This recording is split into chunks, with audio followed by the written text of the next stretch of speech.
Welcome to the Metaphysical Martini Show, where wit and wisdom come together to bridge the gap between the spirit realm and the physical world. With Ani Avedissian, the Suburban Shaman, a production of Cosmic Reality Radio.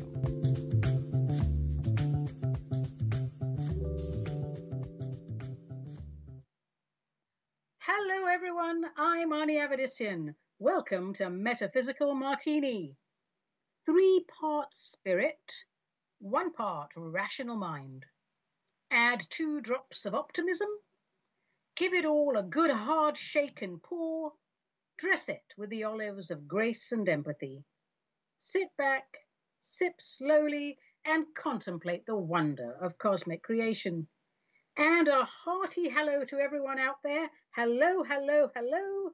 Thank you for joining us for yet another round of cocktails on this week's Metaphysical Martini, the show that tries to sort out what's true, what's a woo, and what gets flushed down the loo in today's terse, perverse, could it get any worse, some might say cursed, little world.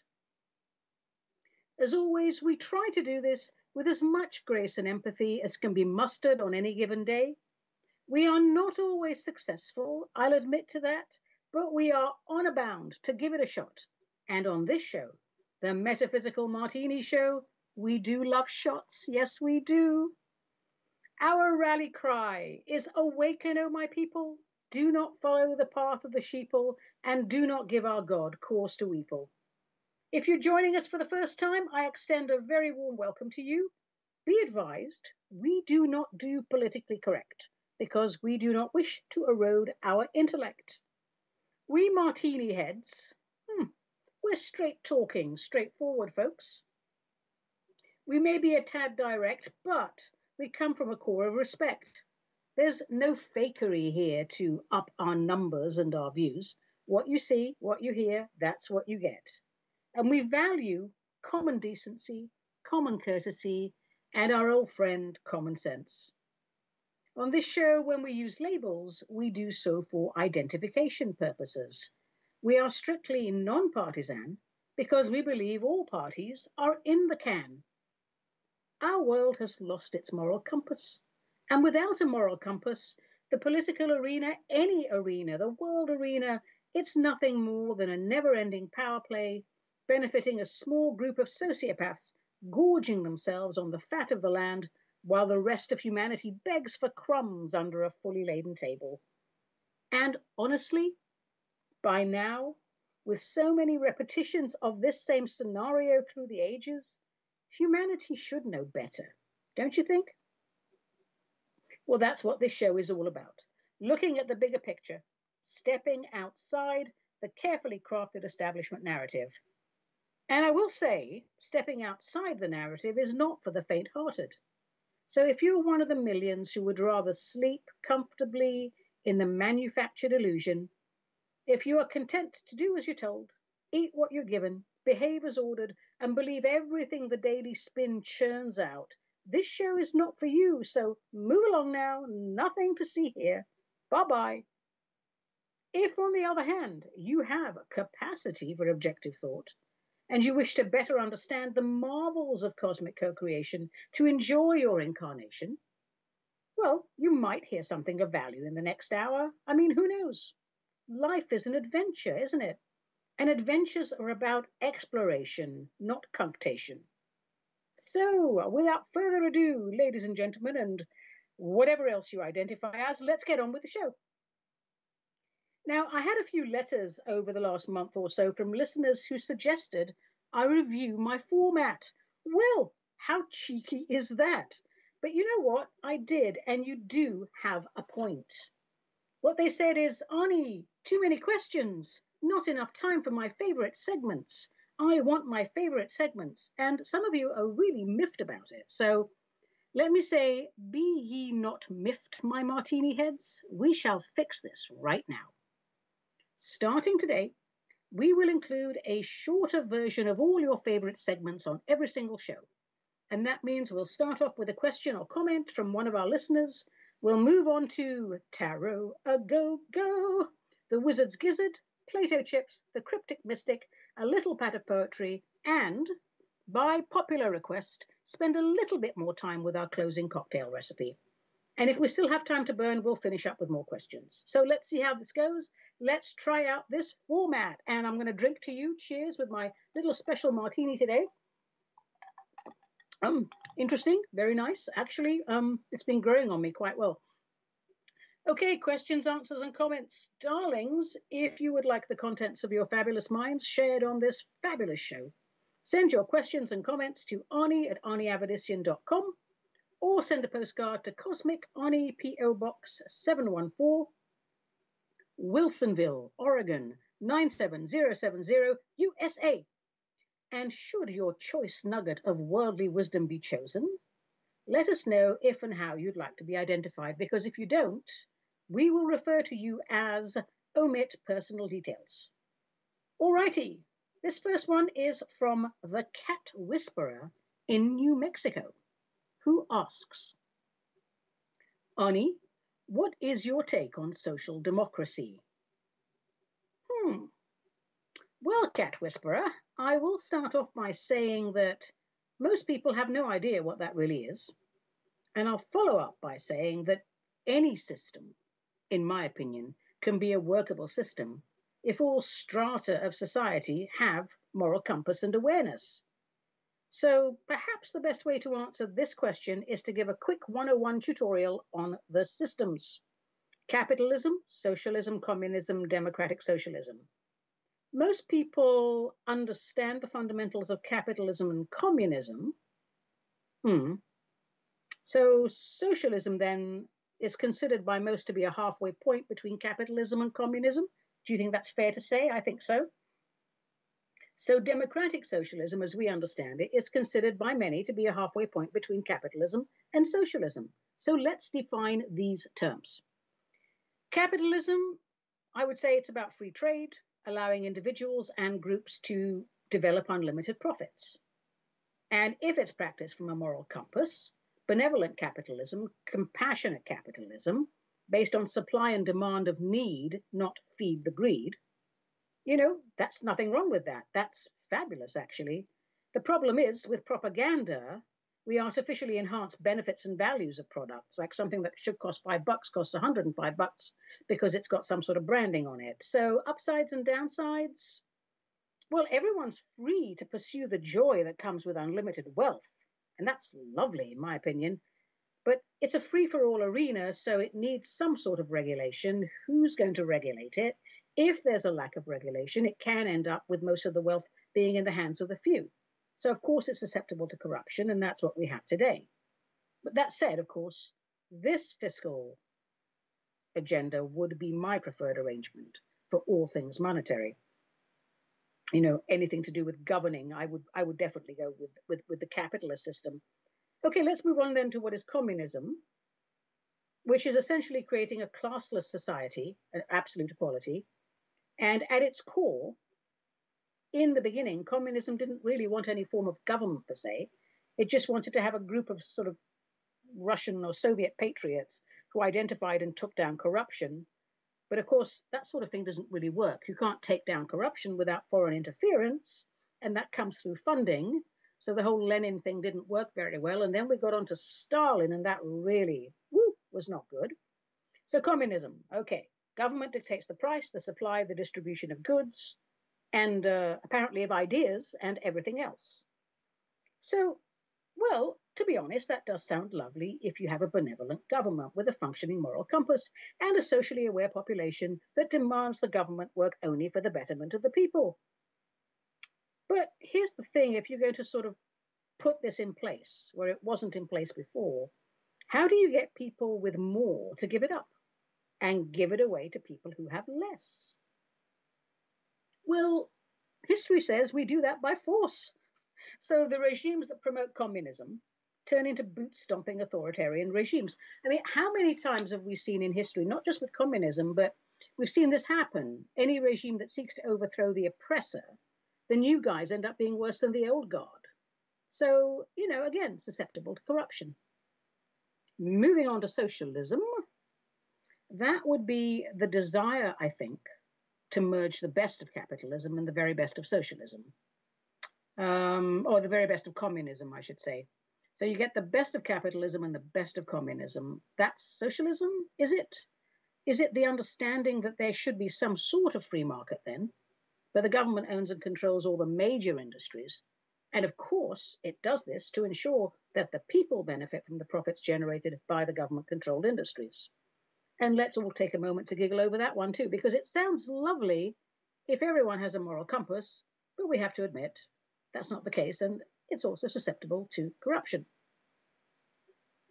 Then we're moving on to, well, the question actually, which was about democratic socialism. Now, jury's out. Lots of people don't know what this is, but this is my understanding of it. Democratic socialists still believe in the social ownership of major industries, sometimes by government or sometimes by some type of alliance of workers or some sort of conglomerate of the proletariat, who knows.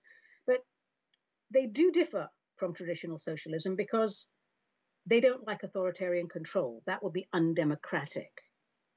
And they don't like the Soviet-style long-term planned economy, you know, where the government sets and controls the price of goods and services and everything else. So when I ask democratic socialists, do they know what they stand for? Some do, some have no idea. But in general, they believe workers should enjoy a larger share of the profits they work to generate, and that's not unfair, of course. They also seem aware of the planned erosion of the middle classes through the trickle-down freakonomics of the Reagan era.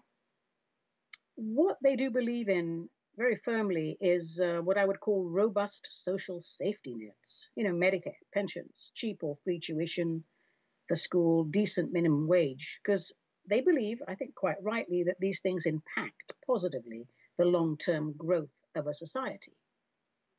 So, do we know any democratic socialists? Oh, I do believe we know. Yes, we have one called Bernie Sanders. He is actually opposed to the idea of government owning major industries, you know, what economists call the means of production. And he does want to restore the middle class, and he does want to raise up the working class. And he likes the model of the Nordic countries, which identify as social democrats.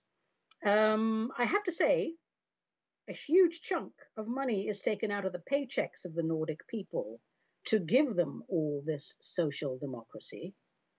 And thus far, the Nordic people are particularly good about demanding their fair share from the government, and rightly so.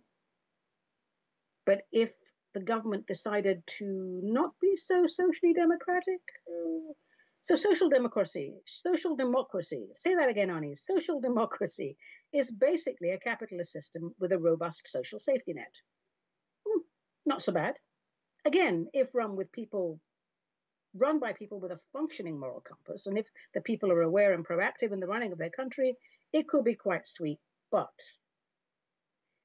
I think the point I'm trying to make is, before I get too far into this martini, is when we ask what is a good system, in my opinion, any system is a workable system if we live in a spirit-centered society with a functioning moral compass and a socially aware population. In today's world, the lines are blurred, and I really think that we need to ask better questions of these pandered politicians with regard to the policies they put forward, because deep state has made everything a gray area. Every system on the planet is open to corruption because deep state weaves its tentacles of altered perception into any and all ideologies. The other thing is, of course, most countries have mixed economies, so that's complex.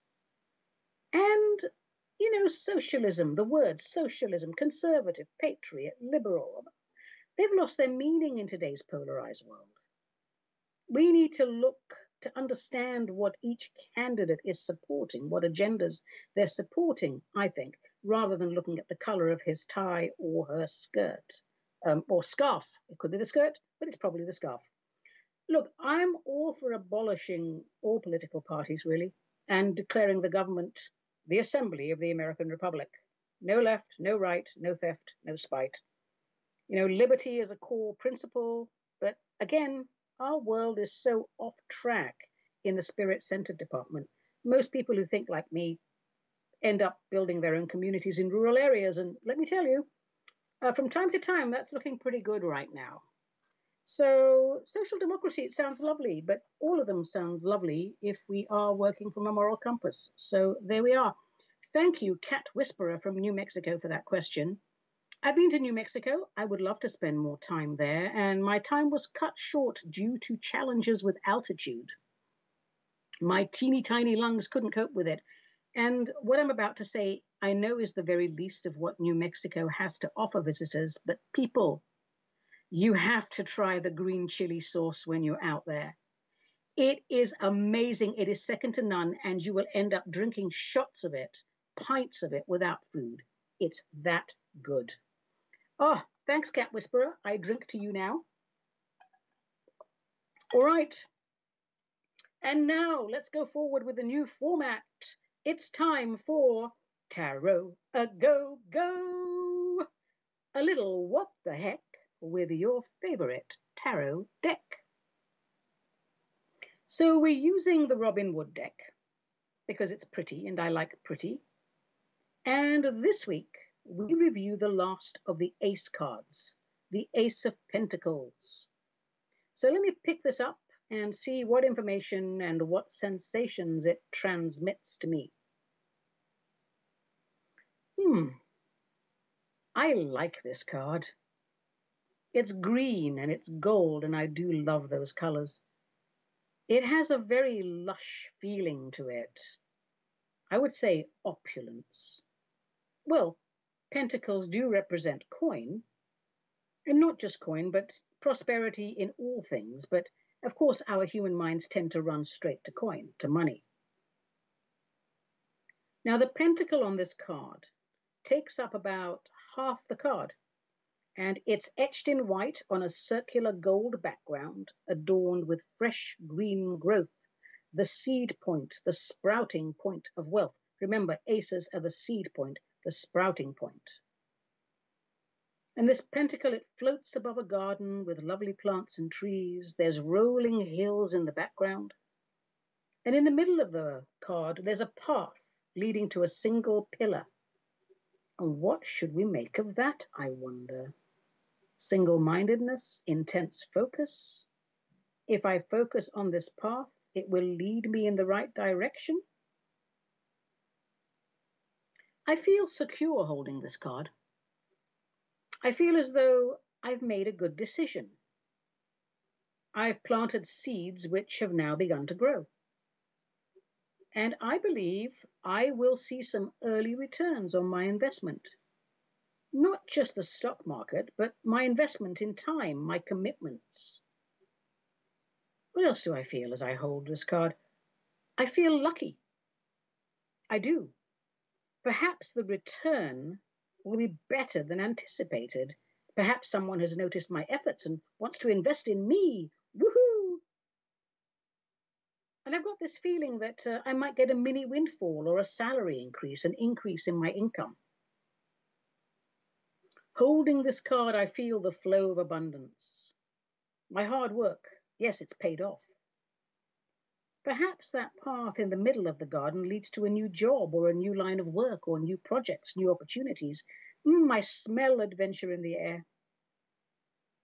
I think I've made all the right noises and I've done all the right things for the right reasons. I am hoping this is going to pay off big time. Solid foundations for business ventures. Definitely a thumbs up for all things fiscal. Now, what happens when we reverse this card? Let's do that now. Ooh, that shiny golden ball with the pentacle drops to the bottom of the garden like a bomb.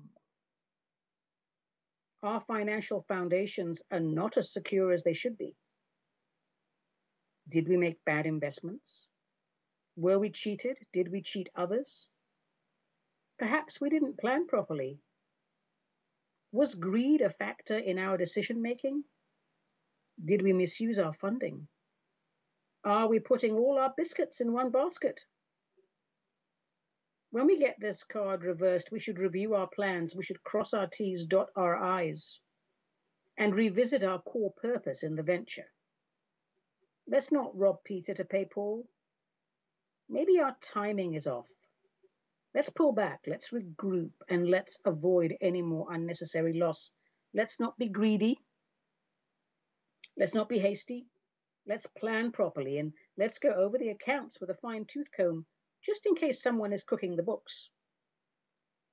And, on a lesser level, perhaps that raise or promotion we were expecting didn't come through. So I would say don't spend money you don't have yet. Be patient. So I'm going to turn it back up again because I do like it in its upright position. Ace of Pentacles, the seed point of prosperity.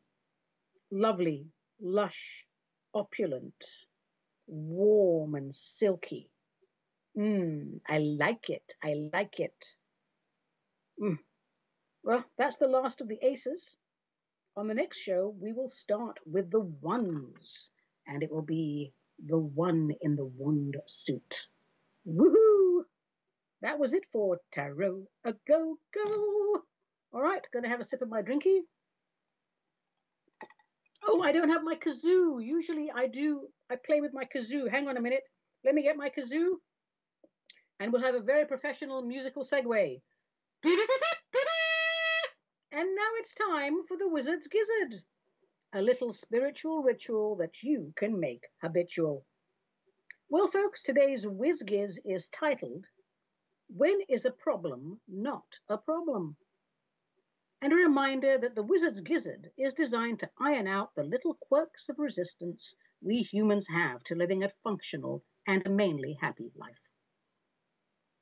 We get bogged down, stuck in our creations, unable to move forward because we are standing there immersed in our own goo, mentally exhausted, and unable to make plans for a clean exit. We have so many problems.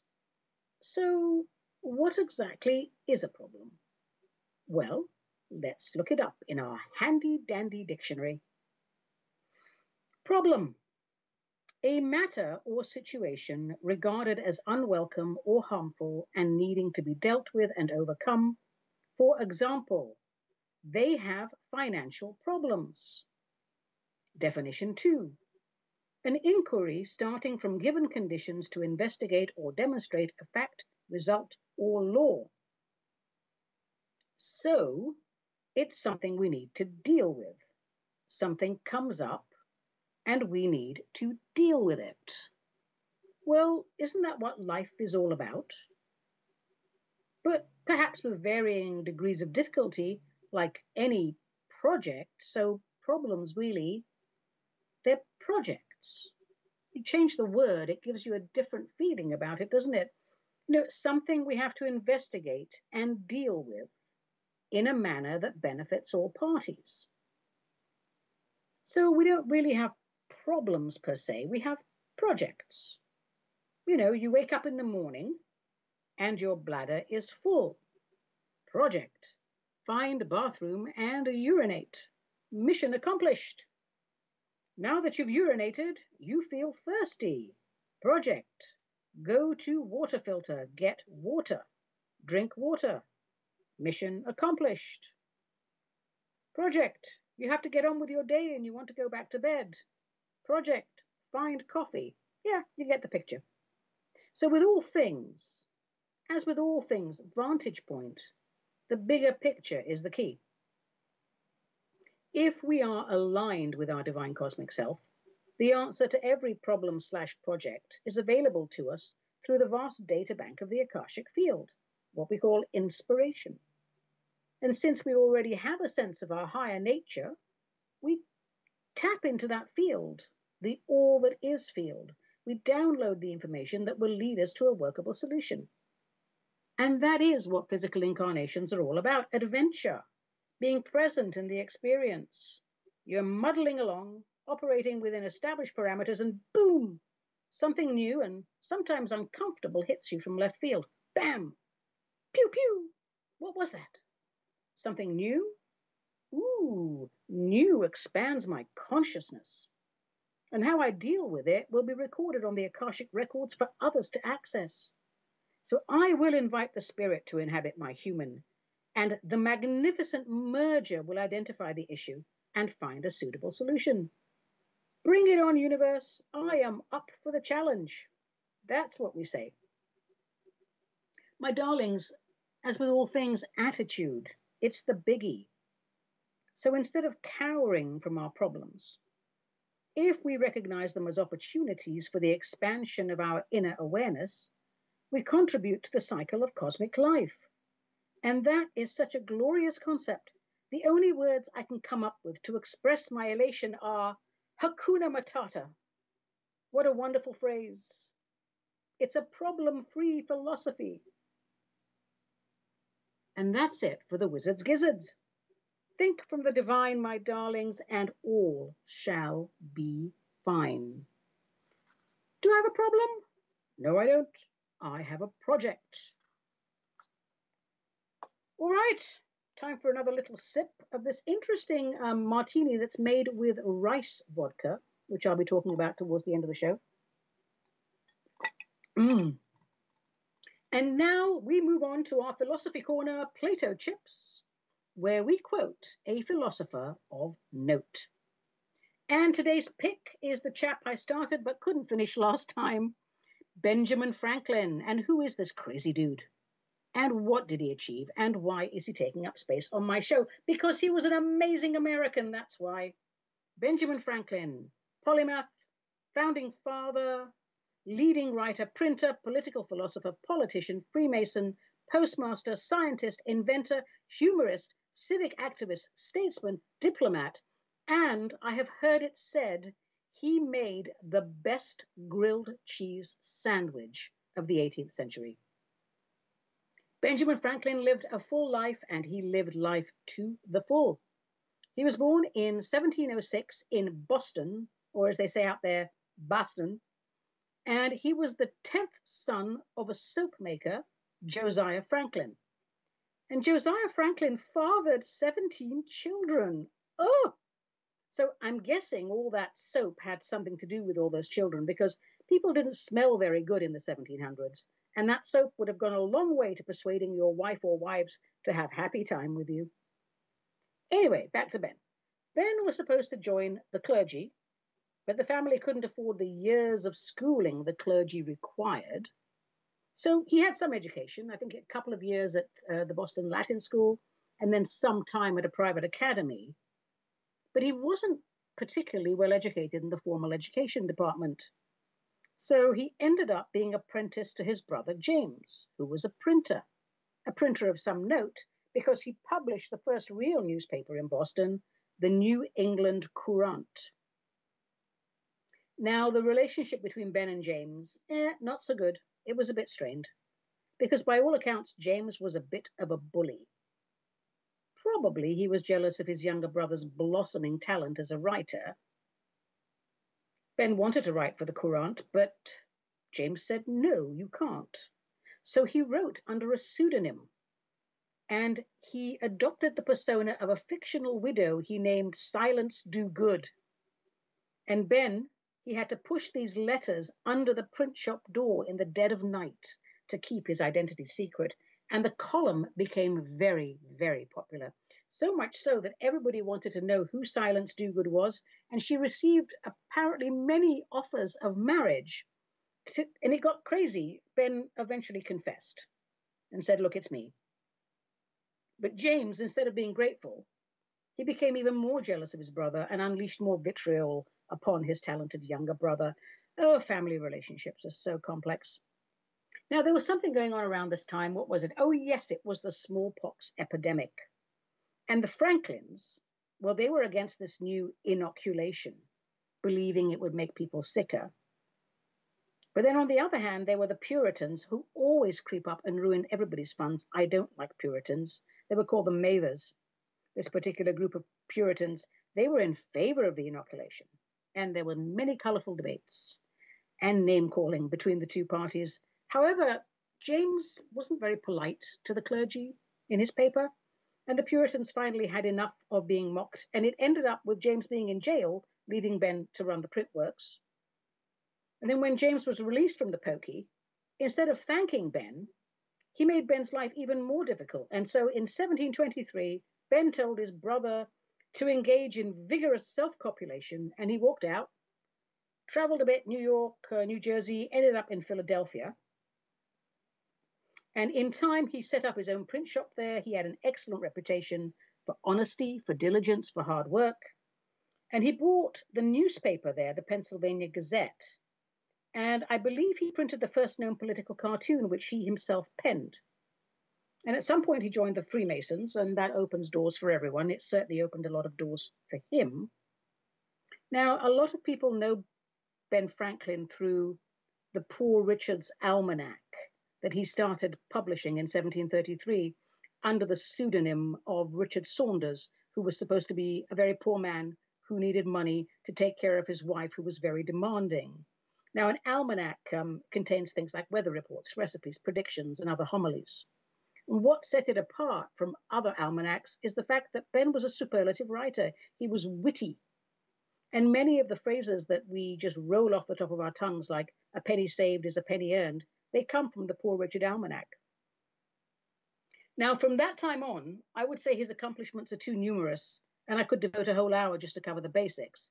I mean, he helped to found the American Philosophical Society, which was the first learned society in America. And in addition to that, and all of his printing, his list of civic contributions is a long one. He did major strides in fire prevention, effective heating, electricity. He invented swim fins, a musical instrument called the harmonica, and he also invented bifocals.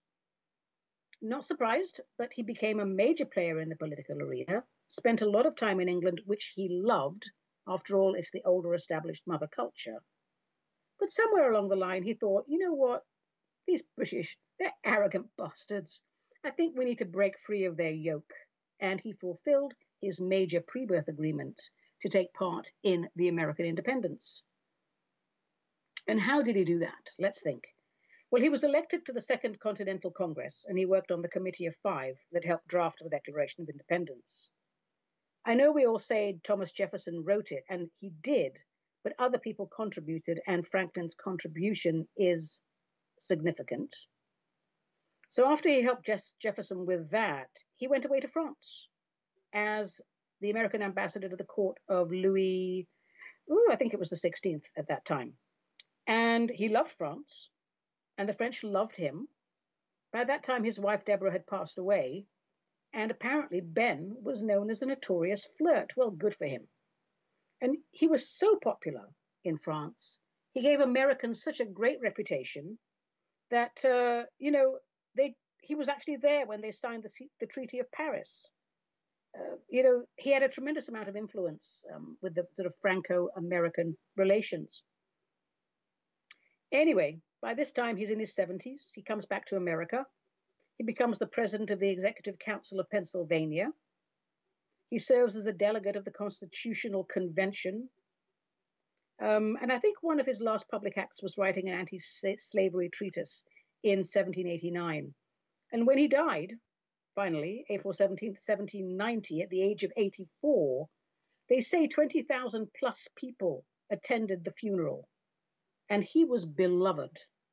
In fact, they gave him this wonderful title, the Harmonious Human Multitude. And one of his quotes is one of my favorites. I have it on my desk. Many people die at 25, but are not buried until they are 75. And I take that very much to heart. Yes, I do. Ben Franklin, hey, if you're an American or you're interested in American history, there is no way you're not going to know about this man. Get out there, study him, learn about his life. What an example. He achieved more in one lifetime than I probably achieved in 1,000. So I'm going to drink to him. Ben, I think he said, wine is God's proof that he wants us to be happy. And people have misquoted that as beer, but it was actually wine. So I drink my martini to you, Ben Franklin. God rest and illuminate your soul. All right. And now I think it's time for the cryptic mystic. Bum, ba, bum, bum, bum. The cryptic mystic, where we have our way with someone dead who liked to pray. Well, we've all heard of Francis of Assisi, but has anyone heard of St. Clare of Assisi? Probably not.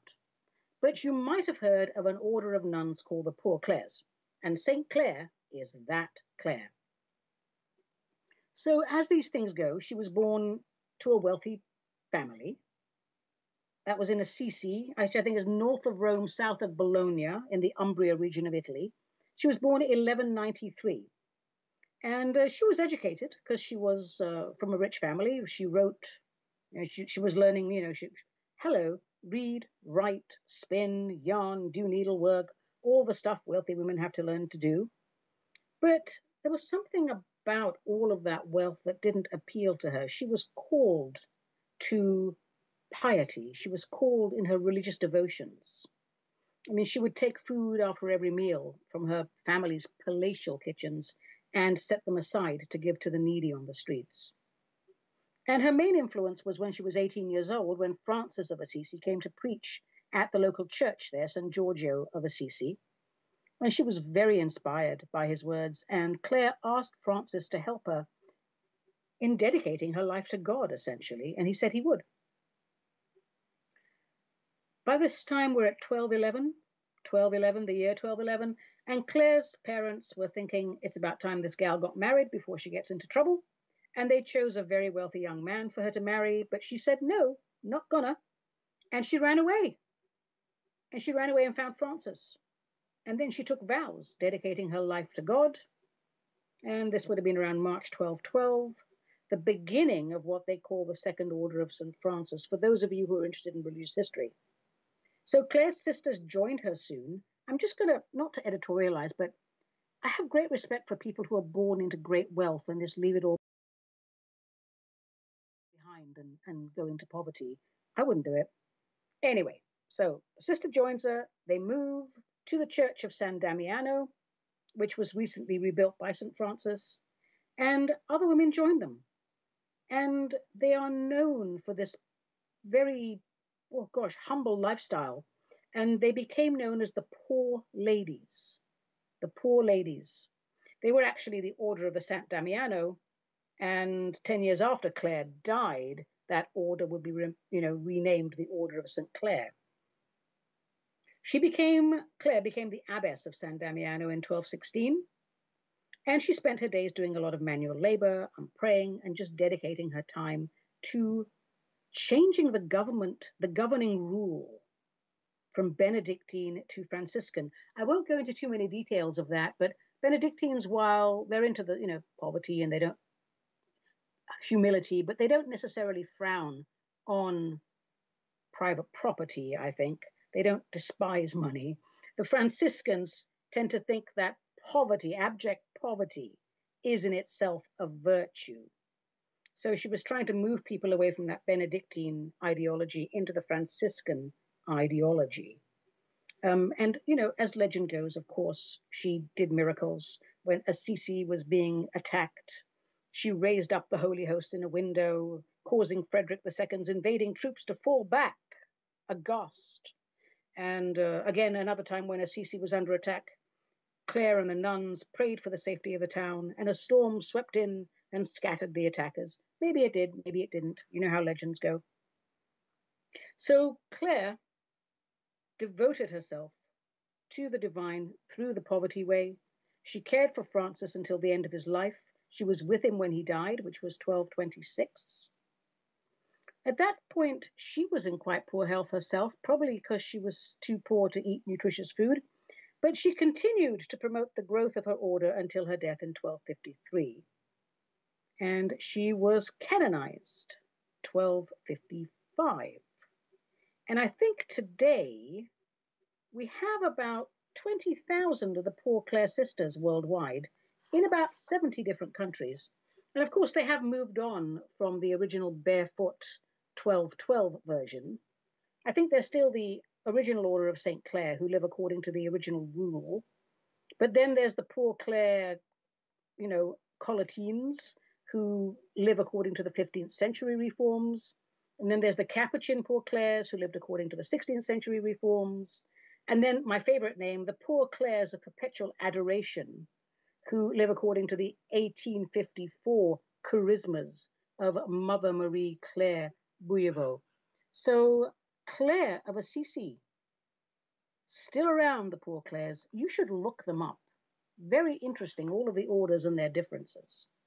So I'm going to have a little drinky poo for Claire. Cheers. Devoting yourself to the divine and the service of the divine, no matter what path it takes, as long as you don't hurt anyone, I have great respect for. All right, well, that's a little bit too much poverty and piety for me.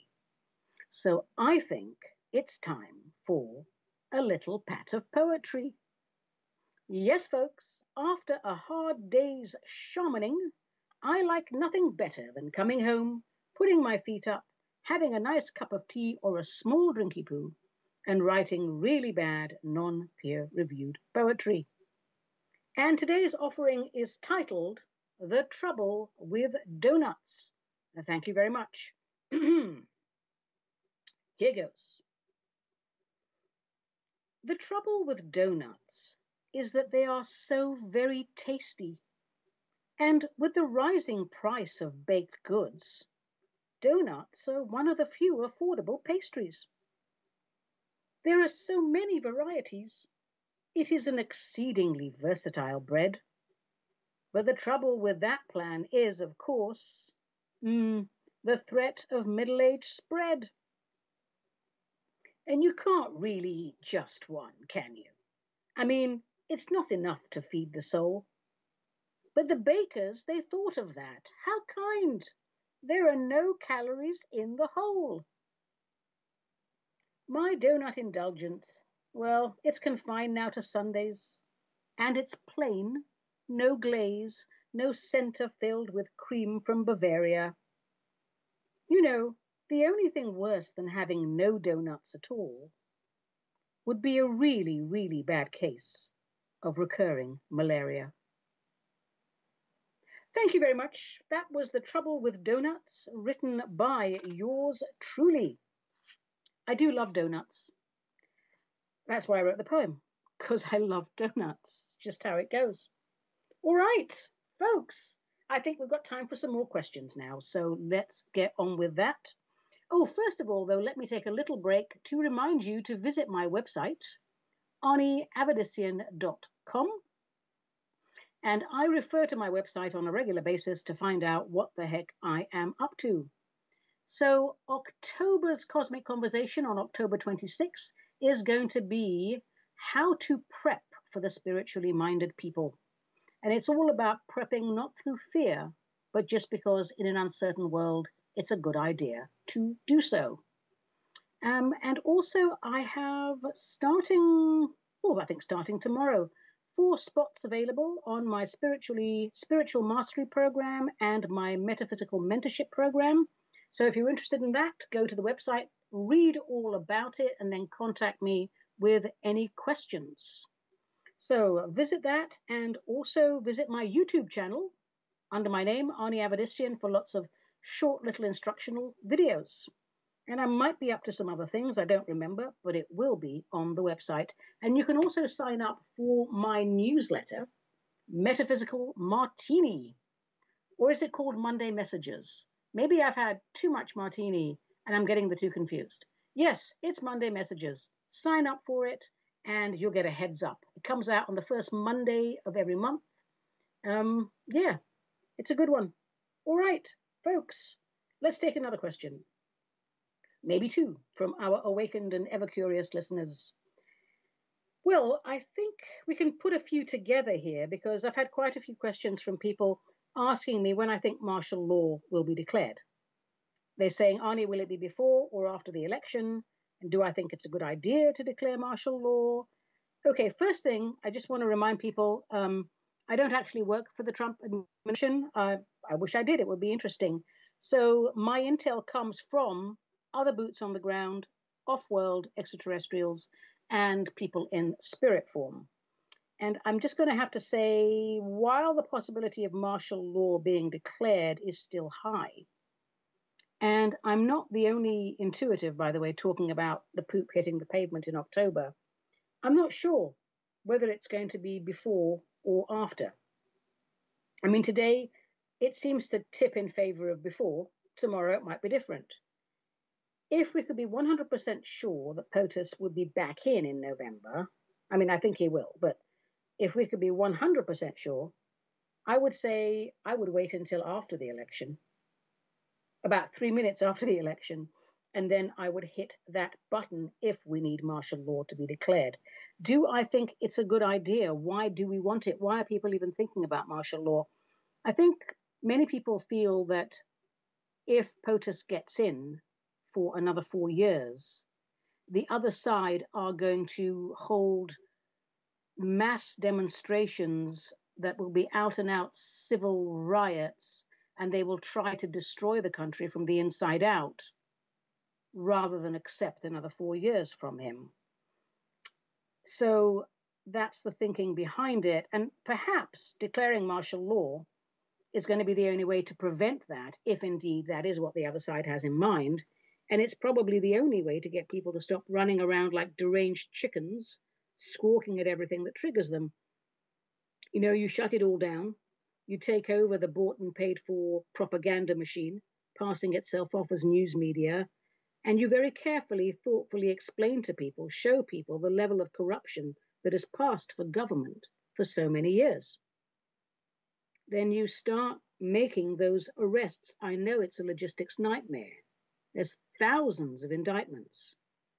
And you charge those who have pushed the dark agenda and let them be tried and sentenced according to our laws.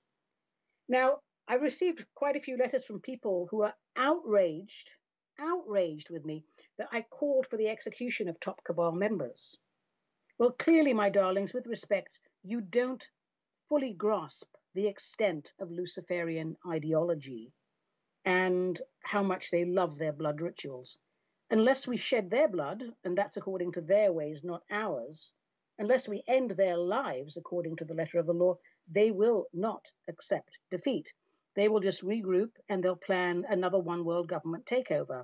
They'll probably do that anyway, but this way it won't be for an awfully long time. And now, I know this sounds strange to some of you out there, but there are more things twixt heaven and earth, Horatio, than are dreamt of in your philosophy. We are all living within an illusion within another illusion. There seem to be two trains of thought, though, on the other side and with my off-world friends with regard to the martial law. Again, current levels of awareness and the smashing of timelines together comes into play here. Some think the better option will be to say, look, people are fragile, but let them shatter. This must be done now for everyone's benefit. After all, Great Awakening, pivotal, light versus dark. I'm of that mindset. Others would say, look, we can do this at a slower pace. Let's do it in waves, and it will still be effective. Well, you know, I guess we shall see about that. I check in regularly with my Intel peeps, and I'm ready for the announcement when it comes, whatever that announcement is.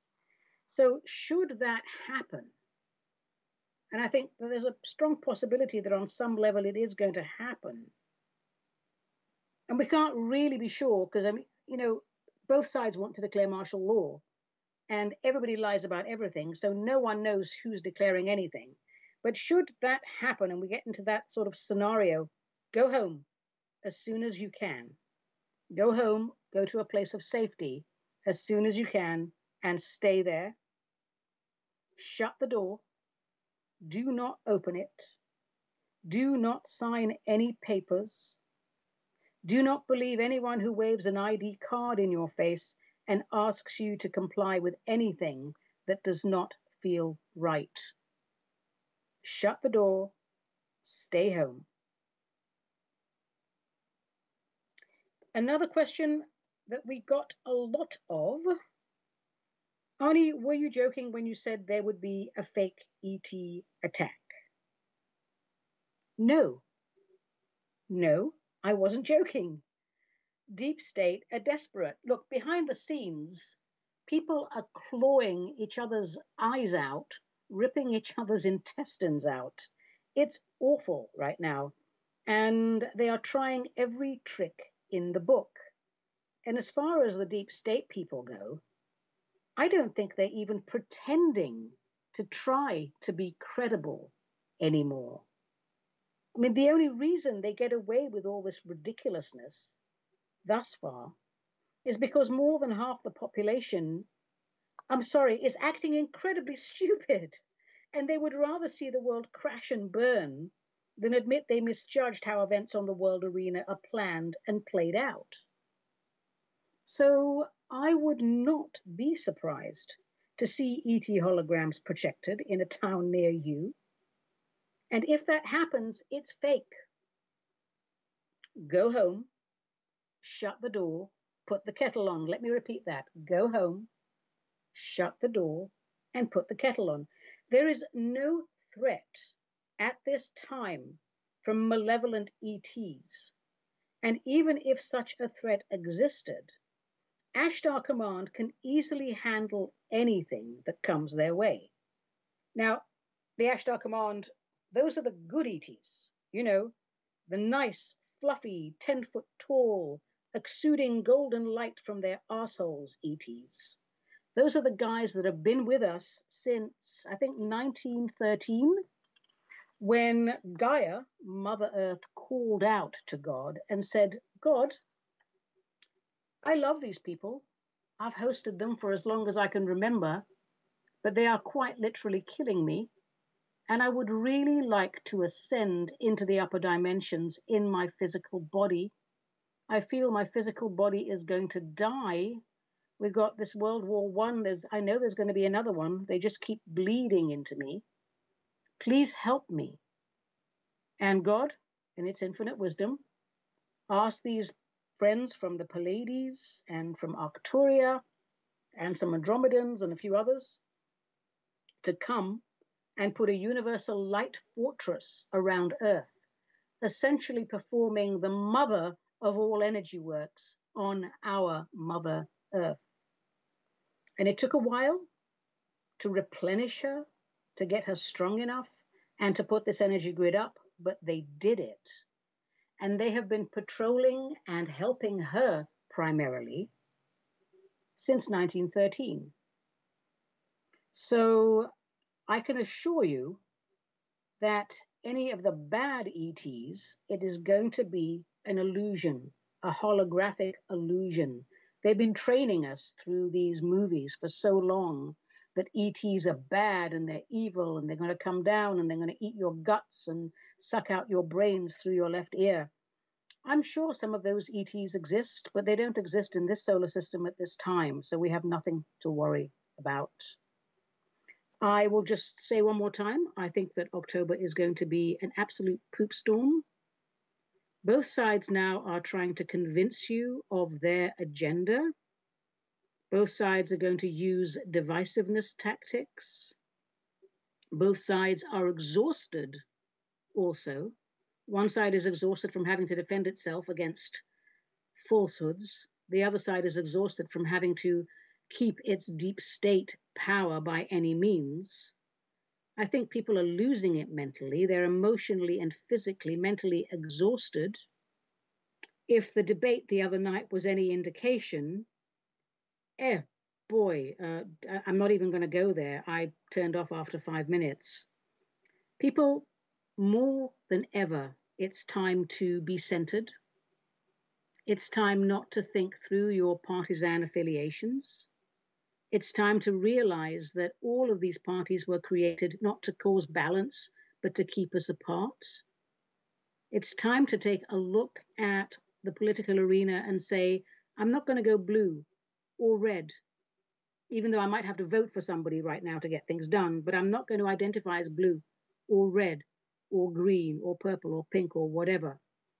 I'm going to take a look at the agenda and see what's at stake here. What do they mean when they say it's freedom versus tyranny right now, not left versus right? Please read between the lines. Follow the money. Who has something to gain from this message, this action, that action? And don't do it all on a mental level until you have meditated, done deep breathing, had a lovely warm or cool shower, and aligned yourself with the only part of us that is real, the only part of us that is our true nature, our pure, unblemished, cosmic, divine, raw energy of source. Reminder, please, we are all temporarily individualized manifestations of the divine. As important as the outcome of November's election is, what's really important is that each and every one of us holds in our heart, in our mind, the knowledge of our true self, and that knowledge, the fact that we are indeed magnificent, divine, and pure, has to be the primary vantage point and the primary vibration within our quantum fields. Then, once that is secure and set, and that's the primary vibe, we can go forward and be humans with the spirit inhabiting us. All right, that's probably the last time before the election I'm going to get to make such a fabulous announcement. So, my darlings, we are getting close to the end. So, we're going to start to wrap it up for today. I haven't quite finished my drink, so give me a moment while I do. All right, now, many of you have written in and said, please spend more time talking about real martinis. Well, no problem with that. Now that I have finished my drink, and that does mean we're winding up the end of the show, I will say that today's real-life martini was a Bedlam and Bitters, made with Bedlam vodka from Greybeard Distillers in Durham, North Carolina. And you make that by putting a healthy slug of the Bedlam vodka on the rocks with about 4 drops of your preferred bitters, and you top it up with club soda, and you garnish according to your taste. Today, I used Fee Brothers orange bitters, and I garnished it with a slice of fresh orange, but you don't have to do that because there are so many flavor profiles to choose from. Be original, people. And I want to shout out and thank the lads at Greybeard for shipping this out to me because it's not stocked by anyone in Oregon. I learned about this vodka from a friend in Leeds, Alabama. Why is it different? I'm a big vodka drinker, you know, but Bedlam vodka is made from rice. I drink a fair amount of vodka for educational purposes only, of course, and it's rare to find a vodka that has some character, but goes down smooth without that nasty back of the throat burning sensation. And Bedlam traces its ancestry back 170 years to a rural area in Ireland called Bedlam. It was originally made from rice imported from France. Now remember, this would be the time of the Great Famine, and some clever chap discovered that you can do more with rice than just eat it. And let's face it, the Irish know a thing or two about the distillation process. Well, they made it for their family, for trade, for barter. They got the process down. And eventually, I think sometime in the 1800s, the Bedlamites, as I call them, they moved to America. And they made this excellent vodka throughout the Prohibition. So hurrah for the rebels of this world. And they brewed it throughout the Great Depression, where everybody needed a drink. These days, Bedlam is made from long-grain white rice sourced in Arkansas and Louisiana. It's gluten-free, made grain to glass, blending advanced technology with ancient know-how. Look, it's smooth, it's flavorful, and in my opinion, altogether far too easy to drink. I love the look and feel of their website. They're very polite and courteous, as most Southern gentlemen are. So check it out, bedlamvodka.com, and try their cocktails. And if you don't like cocktails, just drink a small glass of chilled straight Bedlam with a beer chaser. It's a sheer pleasure and a perfect way to end a hard day's shamaning. And I wrote all that, by the way, so there. Now remember, folks, cocktails are great if they are an occasional treat. Let's use top quality ingredients and take the art of mixology seriously, because when we do that, one drink is all we need. Hey, I'm Ani Avedissian. This was Metaphysical Martini, a production of Cosmic Reality Radio to whom we are most grateful. So until we meet again, let the spirit inhabit the human.